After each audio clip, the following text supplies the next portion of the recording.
silakan. Ya, Assalamualaikum warahmatullahi wabarakatuh. Nama penuh saya Asarita Minazia binti Hisam. Memang panjang. Nama tu nama gabungan adik-beradik sebenarnya dengan mak saya sekali. So kebetulan memang saya bongsu lah. Biasa panggil Kak Arini. Ada juga orang panggil Nazia, As, macam-macam lah. Sebenarnya saya tak pernah khatam berguru seumur hidup. Kalau saya khatam ni kira Ustaz Zul ni yang pertama dalam hidup. Sebab saya khatam pun khatam sendirilah maksudnya. Bukan sebab apa. Sebabnya ustaz-ustaz kampung kan zaman dulu tahulah kan cara dia tak sama kadang sebutan makhraj dia pun macam pelik je, macam huruf fa jadi pa. Kadang bila datang tu kita tunggu lama dia suruh kita pula yang ngajar. Sebenarnya cakap macam mana pula kita nak tak dia ajar tapi kita pula suruh ajar budak-budak lain. Macam saya macam dah dua dah macam so saya macam tak tahu macam mana. Jadi kita pun macam tak adalah maksudnya cari guru lah, memang tak ada lah sangat maksudnya. Saya pernah macam malam-malam pun naik motor seorang-seorang macam dah jalan kan, naik motor sampai nak masuk parit lagi seorang-seorang, gelap-gelap kan sebab takut gelap-gelap pecut motor tu sampai nak masuk parit. Lepas tu memang saya sekolah agama juga, macam sekolah Johor kan ada sekolah agama daripada darjah 1 sampai darjah 6, lepas tu ada darjah khas sekali lah. Cuma macam memang spesifik ngaji tu memang sangat tak ada sangat lah, memang tak. Jadi belajar dari segi makhraj sifat tu memang tak ada. Memang sebab tu kalau saya memula ngaji dengan ustaz ni memang rasanya pelik-pelik lah kot saya punya makhraj. Memang rasa kalau ustaz tengok pun sebutan tu huruf ta, kat mana tak letak tu memang tak tahu. Jadi pakai sebut je. Kalau ikut lancar tu mungkin tu lain. Dia pun lancar tapi tak betul lah maksudnya. Kak ni masa sekolah apa nama ni? Lepas masa kerja tu dah mula belajar lah. Masa dia bermulanya nak cari balik tu sebabnya gini, bila saya dah sakit tu, saya sakit kanser payudara kan. Jadi sebenarnya masa dalam tempoh sakit tu masa sekolah sebenarnya memang ada kadang-kadang orang buat pertandingan hafalan kan, surah Yasin, surah pendek-pendek Sajadah, Luqman. Kawan-kawan suruh kita pula sebabnya macam tak tahu kenapa terpaksa hafal, bukan saja memang nak hafal, so terpaksa sebab nak masuk pertandingan. Jadinya lepas tu dah siap pertandingan habis dah lupa, tak adalah saya nak pegang ayat tu sangat. So bila kita dah sakit, tu mungkin jadi asbab untuk bila dapat Allah uji dengan sakit ni. Ini sakit umur umur 30 nak masuk 37. Tahun 2014 12 Mac, maksudnya lepas 4 hari lepas MH370 tu hilang. So masa tu diagnose tu memang secara tak sengaja sebab memang Allah nak tunjukkan tu. Memang tak sengaja pun sebab bila masuk pusat kanser tu kawan yang ajak masuk nak tengok-tengok. So saya pun masuk ikut. Macam dah alang-alang masuk tu check je lah kan, alang-alang check. So masa tu lah tahu. Sebenarnya memang tak ada niat pun nak check. So lepas tu bila masa tu tengah belajar lagi. So bila saya dah disahkan kanser tu, jadi saya pun buat rawatan semua. Sebenarnya dalam tempoh kemo, memang ialah orang semua tahu kan, kemo tu memang memang buat kita lemah dan tak larat nak bangun. So masa first cycle tu memanglah memang tak larat lah. So saya lepas 3 minggu kali kedua cycle, masa tu sebenarnya memang kita bila biasa dah solat boleh berdiri, boleh segar kan, tapi bila kita macam nak solat pun jadi macam tak mampu, lambat-lambat semua. So rasa macam orang yang tak berguna je, macam tak boleh solat dengan awal ke apa kan sebab tak larat. Jadinya saya macam bernazar tau lebih kurang. Saya kata, ya Allah kalau saya boleh bangun besok ni, maksudnya kita larat lah. Saya nak hafal balik surah Yasin. So sampai tu tiba memang ajaibnya memang besoknya saya boleh bangun. So memang saya kena bayarlah nazar saya. So memang saya hafal lah balik semua surah Yasin sampai betul-betul hafal lah. Siap buat ulang kaji. Okey, ayat ni dengan ayat ni lebih kurang sama. So saya akan hafal tu ikut kiraan jari saya. 5 kalau ayat, contoh ayat 33, ayat 37, ayat 40 akan sama. Mesti wa ayatul lahum start dia. Wa ayatul lahumul ar, wa ayatul lahumul lai, wa ayatul lahum anna. So macam tu. Saya habis sebab kadang-kadang kita tersilap kan. Kalau ayat 52 mesti ayat macam ni. Kalau saya kira salah, kenapa saya kira ni dah macam ni tapi macam ada tertinggal. Macam tu lah sebab surah Yasin dia tak macam surah yang lain, mungkin dia ada berulang-ulang sikit lah. Lepas tu bila kimo seterusnya macam tu juga saya nazar balik sebab memang setiap kali mesti akan tak larat lah. So saya nazar pula, okey saya bila bangun ni saya nak baca hafal pula surah macam tu As-Sajdah. Saya tak ingat dia punya susunan. Lepas tu next cycle lagi saya nazar pula surah Al-Mulk. Akhirnya sampai dah habis tu saya surah Al-Waqiah pula. Sampai dah habis semua cycle, stop sampai tu tapi tak stop sampai tu lah. Saya teruskan jugalah macam saya hafal surah Al-Muzammil ke, saya hafal surah macam tapi yalah sebab kena lepas tu ada juga juzuk 30 macam tu lah kan. Tapi dah lepas habis yang cycle ke-6 5 November, lepas tu saya masuk kelas bahasa Arab bulan tu juga. Lepas habis tu tak lama tu terjumpa Salwati dekat masa tu ada kursus apa sekolah 2016. Lepas tu saya jumpa dia cakap saya ingat dia ustazah mula sebab dia kan gaya macam ustazah. So saya ingat dia cikgu mengaji, saya nak belajar dengan dia. Saya kata bukan, dia pun tengah belajar, dia kata. So saya kata belajar dengan siapa? So dia sebutlah. So saya pun dia bagi nombor ke saya tak ingat, tapi lepas tu saya biar dulu. Tak lama tu ustaz sendiri yang call saya. Ustaz call saya masa tu saya tengah nak makan ke apa. Isyak ke tak ingat malam. Masa tu Disember lah. So yelah masa tu ustaz tak glamour kan. Jadi macam ustaz pun ustaz call saya kata wah ustaz ni siap telefon pula kita kan. Lepas tu so plan dia patutnya dekat masjid kenali, tapi saya ni macam tak ada masa sangat lagi ke sana. So Sawati pun dengan kawan dia pun dekat tadika pun tak boleh nak keluar sangat, dia jaga budak-budak tadika. Jadi dia plan 3 orang kita ni ustaz akan datang ke tempat tadika tu. So kita orang akan bergilir lah mengaji. Jadinya tapi bila masa tu tengah cuti cancel lagi, cuti belajar juga. Masa tu tak masuk belajar. Bila dah masuk belajar balik, kita jadi tak ada masa pula sebab ada kelas macam-macam. Tapi kadang saya pergi jugalah, kadang-kadang sangatlah sampai Sawati dengan Eliza pun dah khatam, saya seorang yang tinggal.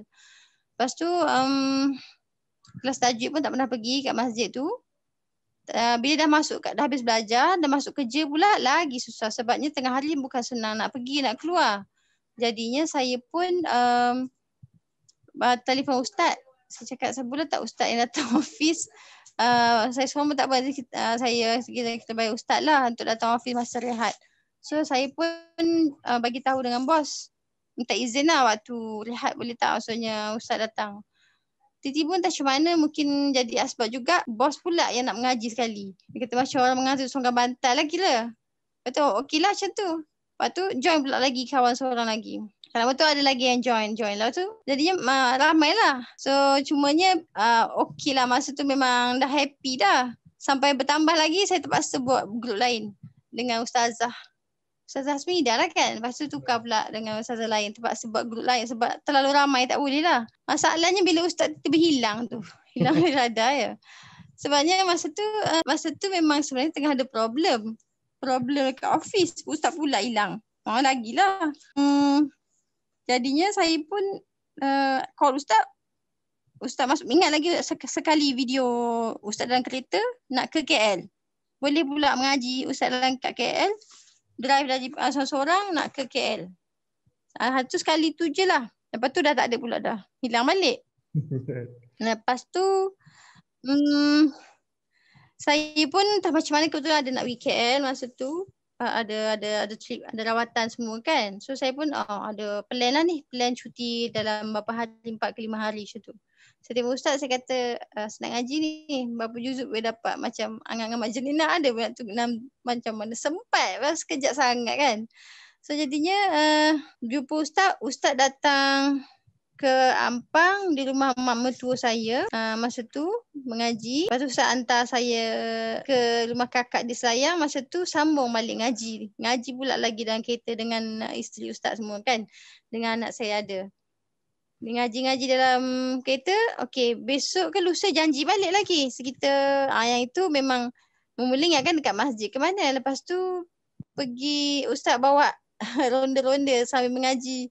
Pergi KLCC lah. Pergi jalan-jalan KL. Macam VIP lah pula Lepas tu macam kalah Syarifah kasih masa nak. Lepas tu pergilah ngaji dalam kereta je lah sepanjang tu. Saya guna handphone sebab gelap kan. Lepas tu kita berhenti makan semua kat kedai Arab tu. So jadinya sampailah bila tiba-tiba ustaz pun, saya pun balik, ustaz pun dah tak jumpa ustaz balik, tiba-tiba ustaz pun buat live yang dekat rumah tu kat kebun tu. Jadinya kat situ pun follow je lah macam Cip Semua lah kan. Bukannya Hizbul Hasham, Hizbul Cip Semua. Jadinya tapi saya walau Cip Semua tetap ada di sampai sekarang ni 4 tahun pun tetap ada juga. Cip Semua tetap ada juga. Jadinya saya masuk tam ustaz saya antara yang awal lah, tam 7. Lepas tu sampailah sekarang ni dah tam 5 dan saya ada tam, masa saya konsisten memang tak pernah keluar lah tam tu, memang tetap. Saya tahu ramai keluar masuk. Jadi soalan saya kat ini, ya.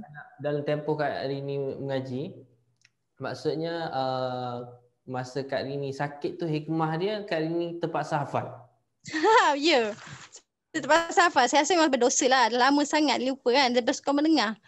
Tiba-tiba macam mungkin sebab nak sakit tu Allah tahulah. Sebab memang dengan hafalan tu lah kita sentiasa tiap-tiap hari baca lah. Memang tiap-tiap hari ngaji Yasin tu sampai jadi macam dah Kak Rini punya Kak Rini punya kata cerita ni lebih kurang macam Kak As lah. Macam Kak As dia terpaksa hafal sebab dia kena sihir. Kak Rini sebab sakit kanser kan. So pengalaman Kak Rini kanser ni kan kata saya belum beli lagi buku Kak Rini. Kak Rini ada tulis buku. Sebabnya sebab saya akan buat juga macam-macam saya ngaji dengan ustaz tu pun akan ada juga tu. Tapi banyak sangat siri saya ustaz. Tapi nak ceritanya Kak Rini, macam mana Kak Rini boleh kuat? Itu soalan saya. Sebenarnya saya rasa memang Quran tu lah. Sebabnya dia gini, orang kata kanser ni ada memang tanpa tak tahu sebabnya puncanya macam-macam. Tapi kadang-kadang ada juga kalau dari segi perubatan Islam orang kata daripada iblis lah apa semua macam-macam kan. So saya rasa macam sebelum tu memanglah kita rasa memang down lah. Sebelum sakit tu lah saya rasa memang ada something jugalah. Mimpi ke anak ke semua kan. Jadi bila dah sakit tu macam benda tu terus hilang. Tapi yelah mungkin dah sakit tu. Tapi bila kita ngaji tu dia jadi lagi memang terapi lah. Benda yang banyak benda dimudahkan.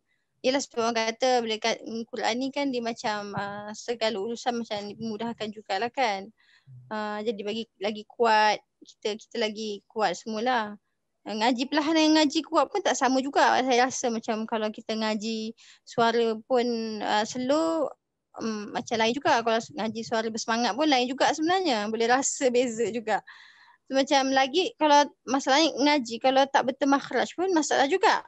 So kalau ada setengah orang kalau misal kata ngaji dah baca kursi apa tapi bila tak kena so tak jadi jugalah dia punya syifa tu saya rasa. So sebab tu saya penting untuk berguru juga untuk betulkan sebab kalau tidak nanti dia claim je dia ngaji dah khatam berkali-kali dah mengaji tapi kalau tak kena pada makhraj maksud pun dah lari rasa kalau ada yang disebabkan gangguan ke apa gelak je lah maksudnya kan maksudnya benda tu tak jadi. Dia cerita dia macam ni, kalau kita dalam belajar Quran, saya cerita sikit, dalam kita belajar Quran first Tuhan akan bagi hidayah dekat kita. Yang pertama kita boleh baca Quran, itu je. Yang kedua apabila kita boleh baca Quran, apabila benda tu dah jadi konsisten baca Quran, ketika sampai masa Tuhan akan jentik perasaan apa? Kita baca ni betul ke tak? Ketika mana Tuhan jentik perasaan tu lah dia memerlukan guru. Sebabnya apa? Kita baca Quran ni dia tak boleh baca seorang. Sebabnya Nabi Muhammad SAW dia baca dengan Jibril. Maksudnya dia ada guru. So cerita yang dekat sini adalah tahap yang kedua, bukan cerita kata benda tu jadi ke tak, syifa ke tak. Itu benda yang kita kata tak nampak lah, benda yang tak nampak. Tapi kalau baca Quran, kalau kita baca Quran tak ikut makhraj dan sifat ataupun cara bacaan yang betul, dia akan mari perasaan. Sebabnya Quran itu suci. Quran itu cahaya. So kalau ada benda-benda something yang tak elok, dia akan rasa sendiri. Cerita dia. Okay, so Kak Rini, saya nak tanya Kak Rini, malah harungi kata Kak Rini belajar Quran dan terus, dan saya sangat kagum dengan Kak Rini. Satu, pertama dia banyak belajar. Kalau kat rumah dia berapa orang guru dia datang, saya panggil berapa orang Kak Rini? Ustaz, kata tadi pun Ustaz Nazir pun datang. Ni dah balik dah. Sebelum dia balik, saya ingat biasa saya orang last ngaji ni, saya yang ada berapa orang dia datang? tahulah saya ada Zoom Ustaz. Berapa orang Ustaz, datang? 3 orang lah hari tu. Tapi sebab ayolah biasa 3 orang. Belajar ngaji Quran. Al-Muslim lah. Lepas tu bahasa Arab dengan fiqh. Dengan fiqh. Kali ini dia sangat suka satu dengan bahasa Arab. Dia sangat suka dengan bahasa Arab. Saya tak tahu kenapa, daripada sebelum saya pergi, masa saya mengajar dia dekat USM, University Sains Malaysia dekat Kubang Kirian. So masa saya mengajar tu dia dah mengajar Arab. So setiap kali kita belajar, mengajar, dia mudah nak faham lah. Dengan umur kali ini umur berapa sekarang? 30? Ustaz. Umur apa? Saya dah, kalau ikut bulan Islam saya dah 45 tau, tapi 43 dah bulan Masihi. Okey, tahun 2020 umur apa? 2021 ni.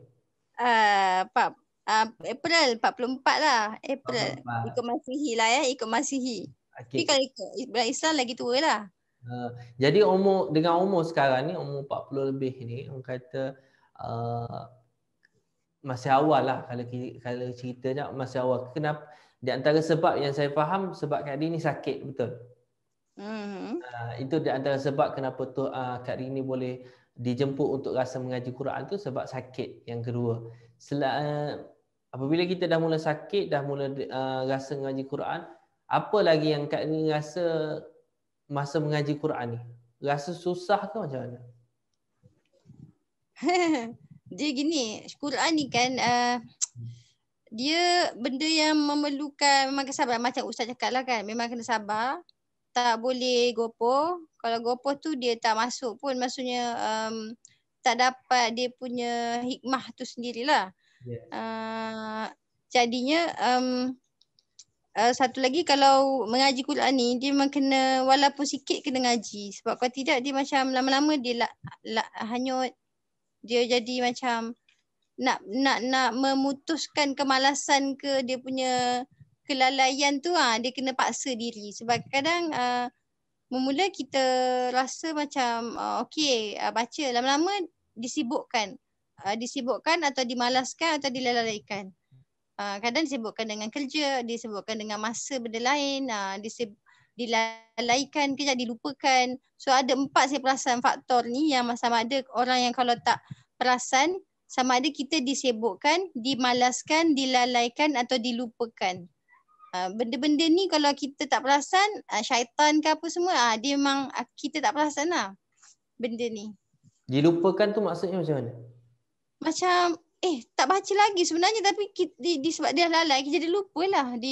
Dia disibuk dengan benda lain, so jadi dulu lupa dah. Padahal dia sebenarnya nak, tapi kadang dilengahkan pun, lalai lah, lengah. Lengah, nanti kejap lah, last tak baca juga macam tu. Okay. Macam tam jugalah saya perasan, kalau tam tu kan sebenarnya macam orang bagi tips selepas main waktu ke, 2 muka, 2 pipi kan. Tapi kenapa masih juga orang biasanya tak update ikut tak masa dia. Sebab tu kan saya kata disibukkan ke, dilalaikan ke, dilupakan, dilengahkan, sampai benda lain kadang lebih utama lagi. Macam tu lah.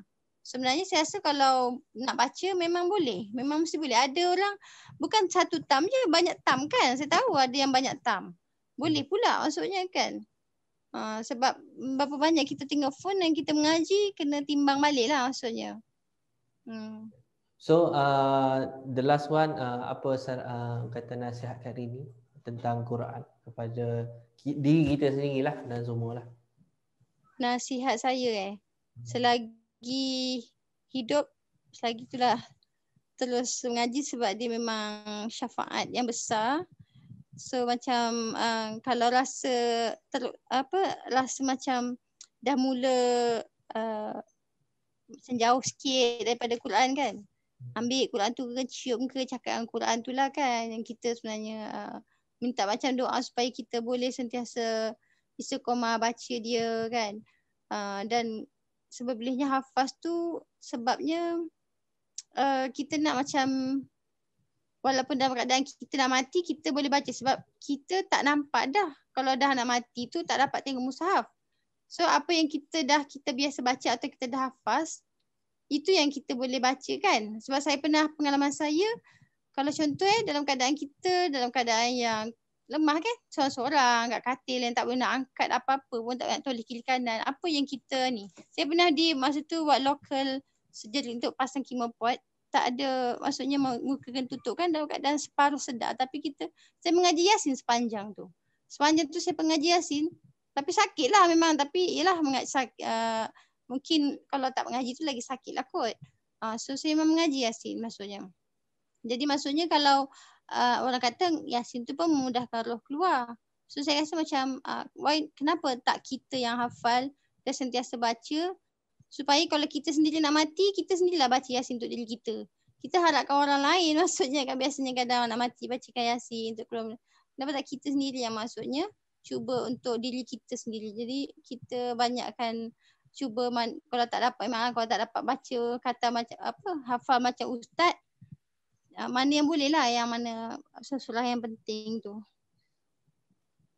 Okay. Sebab lagi banyak kita ngaji, lagi banyak barakahnya lah. Banyak rezeki yang datang tak disangka-sangka. Macam tu. Okey, terima kasih Kak Rini atas perkongsian. Saya rasa benda yang Kak Rini sebut tadi, poin yang saya dapat yang pertamanya tentang Quran ni kita sebenarnya dilupakan ataupun dilalaikan, disibukkan ataupun satu lagi Kak Rini apa? Dilupakan, dilengahkan, dilalaikan, dilupakan, dilengahkan, disibukkan, dimalaskan. 5L, biasa 5S ni 5L. 5L. Okey, so benda-benda yang Kak Rini sebut itu adalah benda yang saya sendiri saya rasa macam terpanggil untuk saya sendiri saya faham tentang Quran ni. Kadang-kadang kita dah target banyak benda tetapi disebabkan kita benda-benda tadilah. Sebab itulah dalam doa Allahumma dzakirna minhuma nusina, ya Allah ingatkan aku apa yang aku dilupakan. Maksudnya dilupakan tu maksudnya kita dilupakan, kita terlupa. Sebab apa? Sebab dosa-dosa kita, insya-Allah. Dan yang terakhir yang saya dapat daripada Kak Rini, poin yang Kak Rini yang ni yang power sikit lah saya dapat. Kata kita bukan menunggu yasin daripada orang lain, tapi kita menyasinkan diri kita sendiri. Bukan kita menunggu orang meyasinkan kita, tapi kita meyasinkan diri kita sendiri. Maksudnya bukan kita menunggu orang membaca Quran kepada kita, tapi kita membaca Quran untuk kita sendiri. Macam mana nak dapat baca Quran ketika mana kita tak boleh nak buat apa di penghujung hayat kita, iaitu dengan cara apabila kita dah mula baca Quran dan kita dah hafal Quran, sampailah kita betul-betul rasa cinta dengan Quran, memang benda itulah yang akan kita sebut. Macam hari ini saya nak cerita dengan anda, kenapa saya kuat kalau nak ikutkan saya nak bercakap pun tak boleh. Dengan pagi tadi saya mula dengan saya paksa juga baca. Last habis satu live. Kemudian saya baca juga dalam keadaan kita sakit, kita cuba baca dan malam ni saya baca dan saya rasa mulut saya dah tak sakit. Itu adalah syifa. Itu pengalaman saya sendirilah. Jadi apa-apa pun terima kasih kepada semua. InsyaAllah kita akan jumpa pada hari Selasa nanti. InsyaAllah kita minggu depan, hari Selasa ni perkongsian kepada kita ambil student Ustazah Fatihah insyaAllah. Nanti dia carilah siapa student dia. Yang seterusnya dan seterusnya kita nak berkenalan. Saya nak anda berkenalan dengan semua orang ni dan jadikan ia inspirasi dalam hidup insya-Allah. Wallahu subhanahu wa taala alam. Kita tutup majlis kita dengan doa insya-Allah.